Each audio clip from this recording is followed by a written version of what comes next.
Simon, a lot of people getting in touch, mostly Chelsea fans, obviously.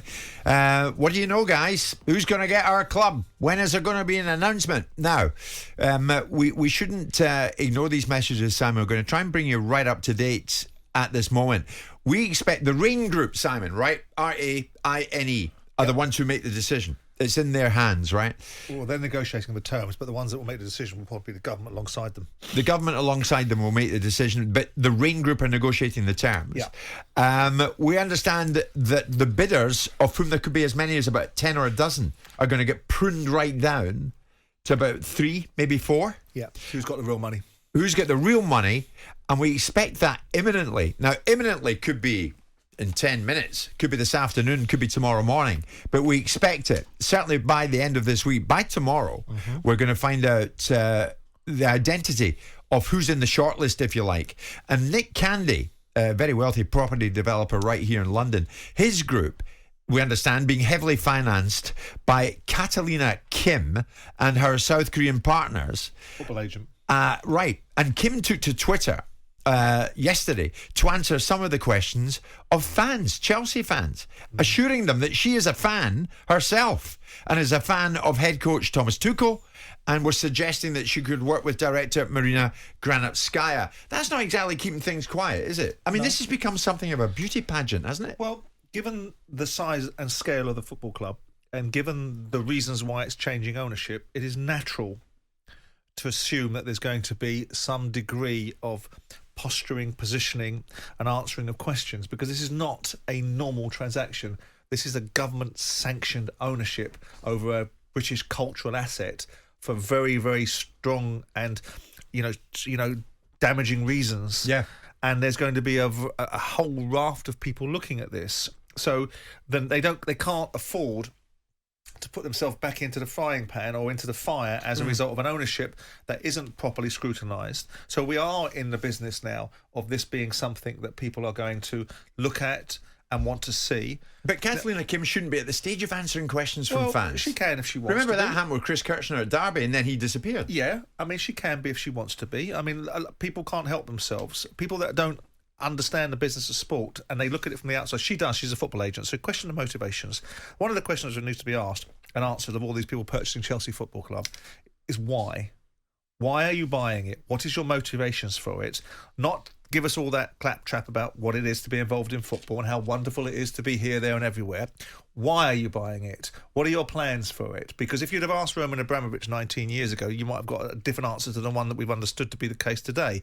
But the bottom line is that if she wants to play to the gallery, if she wants to be answering questions and giving people assurances about how her positioning is, she's a football agent, so that automatically discounts her as far as I'm concerned.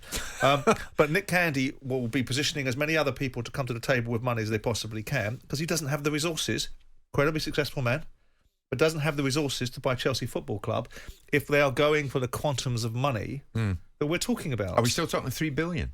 I'm staggered. This is a distressed asset. And I don't know why these guys are talking themselves into paying top dollar for it. No football club has ever been bought for this kind of money.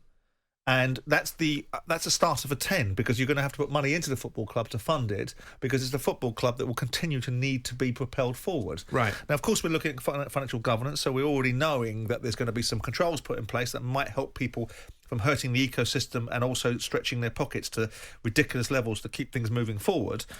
But if she wants to talk to people and if she thinks there's a benefit in playing it out, it's interesting who's going to be the face of this. Yeah. Because there's egos attached here. There's people, the runners and riders, certainly the Candies of the world, are positioning themselves like moths to the light because they see the benefit of association. So who's the head honcho here?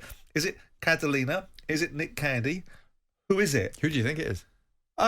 Well, look, the person with the most money will be the person that controls where it goes to, and we don't know what's behind this. We don't know where the money's coming from. That's what's going on right now. In a purchase of this nature, it's really convoluted because the football world doesn't really see these deals very often. No. It hasn't seen a deal. How many times has the football world, the Premier League, the government can see things through the Monopolies and Mergers Commission. We don't have a watchdog, and don't make it an argument for independent regulation because I don't want to have that one, but we don't have a Monopolies and Mergers Commission that looks at deals like this and says, what does this look like? Where's the funding coming from? And that's the complicated part of the equation Right. that they're working through at this moment in time. Where's the Right. money? Who's it coming from? What's the origin of it? Where's it going next? Who are the parties involved? Yeah. So look, if they want to play to the gallery and they want to ask and answer relatively pedestrian questions, it's low-level stuff. Okay. Quite right. What's big level stuff now is, have you got the dough? What's your motivations? Are you a fit and proper person? Then we'll get to the next stage: is who's your manager, who's your academy director, and and where the marina's staying. But These you are always, academic. but you've always said, Simon, that the check you write when you buy the club is the smallest check you write, because thereafter you are getting into serious dough. Chelsea. It's going to be difficult in this instance to justify that statement, right? Because if you look at what Abramovich has spent, he spent 1.5 billion. Right, that's a debt to him.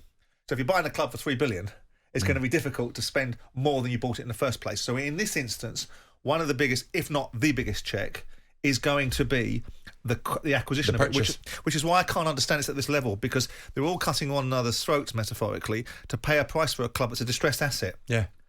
So we'll see how it plays out. But what you want is people that have the best intentions. You're not going to get someone to walk through the door and turn around and say it's all about football, because none of this is all about football.